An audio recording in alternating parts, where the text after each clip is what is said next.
അസ്സലാമു അലൈക്കും dear friends. ഇന്നത്തെ നമ്മുടെ സ്പെഷ്യൽ നിങ്ങൾ ആരും ഇതുവരെയും ട്രൈ ചെയ്ത് നോക്കിയിട്ടില്ലാത്ത ഒരു അടിപൊളി വെറൈറ്റി റെസിപ്പിയാണ്. നമ്മുടെ ഈ വീഡിയോ കണ്ടുകൊണ്ടിരിക്കുന്ന സമയത്ത് നിങ്ങൾക്ക് ഇഷ്ടപ്പെടുകയാണെങ്കിൽ ഒന്ന് ലൈക്ക് ചെയ്തേക്കണേ. അതുപോലെ തന്നെ നമ്മുടെ ഈ ചാനൽ ആദ്യമായിട്ട് കാണുന്നവരും ഇതുവരെയും സബ്സ്ക്രൈബ് ചെയ്യാത്തവരും പ്ലീസ് ഒന്ന് സബ്സ്ക്രൈബ് ചെയ്തേക്കണേ. ഞാനിടുന്ന വീഡിയോസ് ഉടനടി കിട്ടുന്നതിനായി സബ്സ്ക്രൈബ് ബട്ടന്റെ തൊട്ടടുത്ത് കാണുന്ന ബെല്ലൈക്കൺ കൂടി ക്ലിക്ക് ചെയ്തിട്ട് ഓൾ എന്ന ഓപ്ഷൻ എനേബിൾ ചെയ്യാനും മറക്കല്ലേ. ഇതിനായിട്ട് അത്യാവശ്യം വലിപ്പമുള്ള 2 ഉരുളക്കിഴങ്ങും മീഡിയം സൈസ് 1 ഉരുളക്കിഴങ്ങുമാണ് എടുത്തിട്ടുള്ളത്. ഈ 2 ഉരുളക്കിഴങ്ങും നമുക്ക് ഫ്രഞ്ച് ഫ്രൈസിനൊക്കെ കട്ട് ചെയ്തെടുക്കുന്നത് പോലെ നീളത്തിൽ കുറച്ച് കനത്തിൽ കട്ട് ചെയ്തെടുക്കുക. പിന്നെ 1 ഉരുളക്കിഴങ്ങ് നമുക്ക് വെച്ച് ഉടച്ചെടുക്കാനുള്ളതാണ്. അപ്പോൾ ഈ 2 ഉരുളക്കിഴങ്ങ് നമുക്ക് കുറച്ച് കനത്തിൽ കട്ട് ചെയ്തെടുത്തിട്ട് മറ്റേ ഉരുളക്കിഴങ്ങ് വേവിക്കാൻ വെക്കാം. അപ്പോൾ ഉരുളക്കിഴങ്ങെല്ലാം നീളത്തിൽ കട്ട് ചെയ്തെടുത്തിട്ടുണ്ട്. നമ്മൾ ഫ്രഞ്ച് ഫ്രൈസിനൊക്കെ കട്ട് ചെയ്തെടുക്കില്ലേ, ചെറിയൊരു കനത്തിൽ ഇതുപോലെ നീളത്തിൽ കട്ട് ചെയ്തെടുക്കുക. ഇനി ഇതൊന്ന് കഴുകിയെടുക്കുക.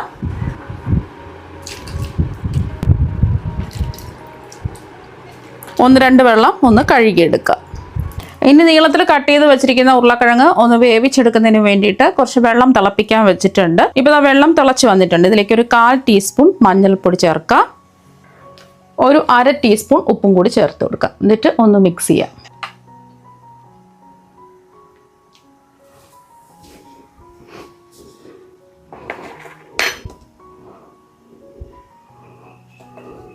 ഇനി തിളച്ചുകൊണ്ടിരിക്കുന്ന വെള്ളത്തിലേക്ക് നമ്മൾ കഴുകി വൃത്തിയാക്കി എടുത്ത ഉരുളക്കിഴങ്ങ് മുഴുവനും ഇട്ട് കൊടുക്കുക. ഉരുളക്കിഴങ്ങ് ഒരുപാട് വെന്ത് പോവരുത്. ഒരു വെള്ളം തിളച്ചിട്ടല്ലേ നമ്മൾ ഇട്ട് കൊടുത്തിട്ടുള്ളത്. ഒരു 2 മിനിറ്റൊക്കെ ഒന്ന് വെന്ത് കിട്ടിയാൽ മതിയാവും. മീഡിയം ഫ്ലെയിം വെച്ച് കൊടുക്കുക. അപ്പോൾ ഉരുളക്കിഴങ്ങ് വേവിക്കാൻ തുടങ്ങിയിട്ട് ഒരു 2 മിനിറ്റ് കഴിഞ്ഞിട്ടുണ്ട്. 2-3 മിനിറ്റൊക്കെ വേവിച്ചെടുത്താൽ മതിയാകും. ഉരുളക്കിഴങ്ങ് അധികം വെന്ത് പോലും ഒരു 50% വെന്ത് കിട്ടിയാൽ മതി. വെള്ളത്തിൽ നിന്ന് ഉരുളക്കിഴങ്ങ് കോരി മാറ്റാം. ഇനി ചൂടായി കിടക്കുന്ന ഒരു കടായിലേക്ക് 1 ടേബിൾ സ്പൂൺ എണ്ണ ഒഴിച്ചു കൊടുക്കുക. എണ്ണ ഒന്ന് ചൂടാവട്ടെ. എണ്ണ ഒന്ന് ചൂടായിട്ടുണ്ട്. ഇതിലേക്ക് ഒരു 1/4 ടീസ്പൂൺ വലിയ ജീരകം ചേർത്ത് കൊടുക്കാം. ചെറുതായിട്ടൊന്ന് ചതച്ചെടുത്തിട്ടുള്ള വലിയ ജീരകമാണ്.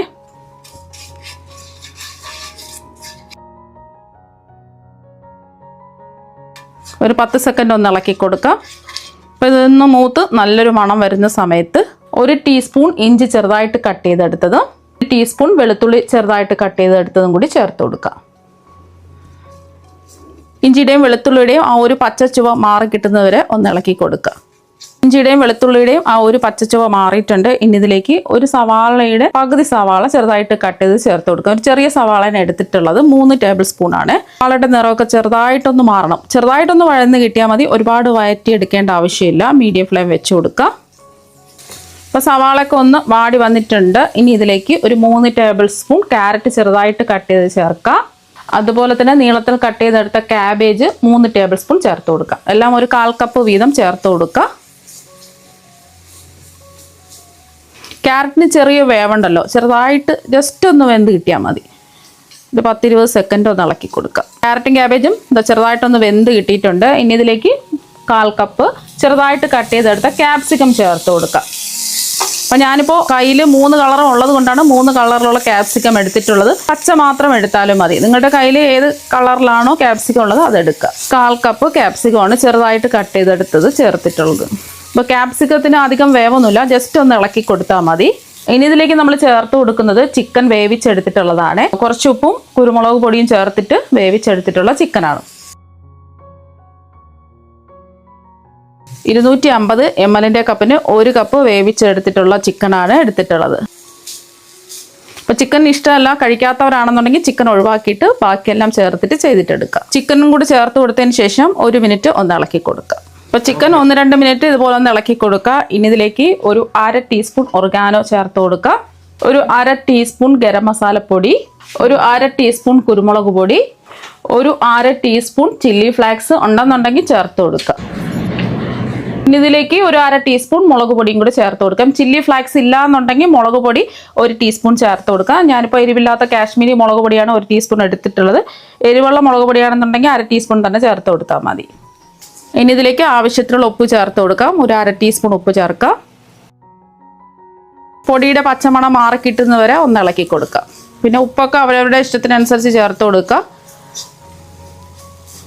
ഇപ്പോൾ ഒരു 10 സെക്കൻഡ് ഇളക്കി കൊടുത്ത് പൊടിയുടെ പച്ച മണമൊക്കെ ഒന്ന് മാറിയിട്ടുണ്ട്. ഇനി ഇതിലേക്ക് 1 ടേബിൾ സ്പൂൺ ചില്ലി സോസ് ചേർത്ത് കൊടുക്കാം. അപ്പോൾ നമ്മളിതിൽ പച്ചമുളക് ചേർത്തിട്ടില്ല. 1 ടേബിൾ സ്പൂൺ ടൊമാറ്റോ കെച്ചപ്പ് ചേർക്കുക. 1 ടീസ്പൂൺ സോയ സോസും കൂടി ചേർത്ത് കൊടുക്കുക. എല്ലാം കൂടിയിട്ട് ഒന്ന് മിക്സ് ചെയ്യാം. ഫ്ലെയിം മീഡിയത്തിൽ തന്നെ വെക്കുക.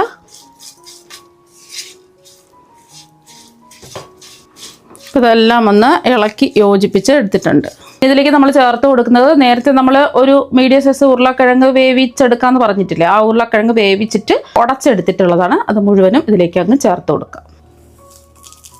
ഇനി എല്ലാം ഒന്ന് മിക്സ് ചെയ്ത് യോജിപ്പിച്ചെടുക്കാം. ഇപ്പോൾ ഇതെല്ലാം ഒന്ന് മിക്സ് ചെയ്ത് എടുത്തിട്ടുണ്ട്. ഫ്ലെയിം ഓഫാക്കി ഇതിൻ്റെ ചൂടെല്ലാം ഒന്ന് മാറിയതിന് ശേഷം ഒരു 1/4 കപ്പ് ചീസ് ഇതിലേക്ക് ഇട്ട് കൊടുക്കുക. ഒരു 3 ടേബിൾ സ്പൂൺ ചീസാണ് എടുത്തിട്ടുള്ളത്. അതുപോലെ തന്നെ ഇതിലേക്ക് കുറച്ച് മല്ലിയിലയും കൂടി ഇട്ട് കൊടുക്കാം. അപ്പോൾ ഇതിൽ നിന്നും കുറച്ച് മിക്സ് എടുക്കുക. കയ്യിൽ വെച്ചിട്ട് ജസ്റ്റ് ഇതുപോലെ ഒന്ന് ചെറുതായിട്ടൊന്ന് പരത്തി കൊടുക്കുക. നമ്മൾ ഉരുളക്കിഴങ്ങ് വേവിച്ച് വെച്ചതുണ്ടല്ലോ, അത് ഇതിലേക്ക് അങ്ങ് ആക്കി ഒന്ന് റോൾ ചെയ്തെടുക്കുക. അപ്പോൾ ഇതുപോലെ ബാക്കിയെല്ലാം ചെയ്തിട്ടെടുക്കുക. ഇപ്പോൾ ഇതെല്ലാം റെഡിയാക്കി എടുത്തിട്ടുണ്ട്. ഇപ്പോൾ ഞാനൊരു ബൗളിൽ ഒരു കോഴിമുട്ട പൊട്ടിച്ചത് എടുത്തിട്ടുണ്ട്. ഇതിലേക്ക് ഒരു 1/4 കപ്പ് മൈദ ഇട്ട് കൊടുക്കുക. ഇനി ഇതിലേക്ക് ഒരു 1/4 ടീസ്പൂൺ ചില്ലി ഫ്ലേക്സ് ചേർക്കാം. ചില്ലി ഫ്ലേക്സ് ഇല്ല എന്നുണ്ടെങ്കിൽ മുളക് പൊടി ചേർത്താൽ മതി. ഒരു 1/4 ടീസ്പൂൺ കുരുമുളക് പൊടി ചേർക്കാം. പിന്നെ ആവശ്യത്തിനുള്ള ഉപ്പ് ചേർത്ത് കൊടുക്കാം. ഒരു 1/4 ടീസ്പൂൺ ഉപ്പും കൂടി ചേർക്കാം. ഇനി ഇതിലേക്ക് 1/2 കപ്പ് പാല് ഒഴിച്ചു കൊടുക്കാം. പാൽ ഒഴിച്ചു കൊടുത്ത് വേണമെന്നുണ്ടെങ്കിൽ കുറച്ചും കൂടെ പാൽ ഒഴിച്ചു കൊടുക്കാം. കട്ടകളൊന്നും ഇല്ലാതെ ഒന്ന് മിക്സ് ചെയ്തെടുക്കാം. അപ്പോൾ കട്ടകളൊന്നും ഇല്ലാതെ അതാ ഒന്ന് മിക്സ് ചെയ്തെടുത്തിട്ടുണ്ട്. കട്ട് ചെയ്യാൻ പാടില്ല, നല്ല ലൂസ് ബാറ്റർ ആയിരിക്കണം. ഇപ്പം ഞാൻ കുറച്ച് മൈദ എടുത്തിട്ടുണ്ട്. ഇതിലേക്ക് ഓരോന്നായിട്ടിട്ട് ഇതുപോലെ ഒന്ന് കോട്ട് ചെയ്തെടുക്കാം. ഇത് നമ്മൾ ഫ്രൈ ചെയ്യുന്ന സമയത്ത് അധികം എണ്ണ കുടിക്കാതിരിക്കാൻ വേണ്ടിയിട്ടാണ് ഇങ്ങനെ ചെയ്യുന്നത്. അപ്പോൾ ജസ്റ്റ് ഒന്ന് ഇതുപോലെ ഒന്ന് കോട്ട് ചെയ്തെടുക്കുക. ഇനി നമ്മൾ തയ്യാറാക്കി വെച്ച മിക്സിലേക്ക് ഇട്ട് കൊടുക്കുക.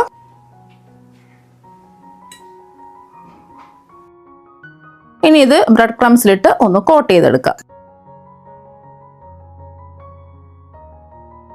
അപ്പോൾ ഈ ഒരു രീതിക്ക് ബാക്കിയെല്ലാം റെഡിയാക്കി എടുക്കുക. 10 മിനിറ്റ് ഫ്രീസറിൽ വെച്ച് ഇതാ സെറ്റ് ചെയ്തെടുത്തിട്ടുണ്ട്. ഇനി ചൂടായി കിടക്കുന്ന എണ്ണയിലേക്ക് ഓരോന്നായിട്ട് ഇട്ട് കൊടുക്കുക.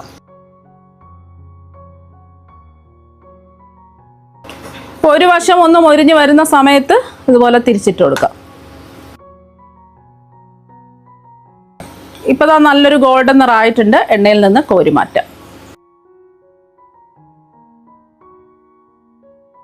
ബാക്കിയിരിക്കുന്നതെല്ലാം ഇതുപോലെ തന്നെ നമുക്ക് ഫ്രൈ ചെയ്തെടുക്കാം. ഒട്ടും എണ്ണയൊന്നും കുടിക്കില്ല.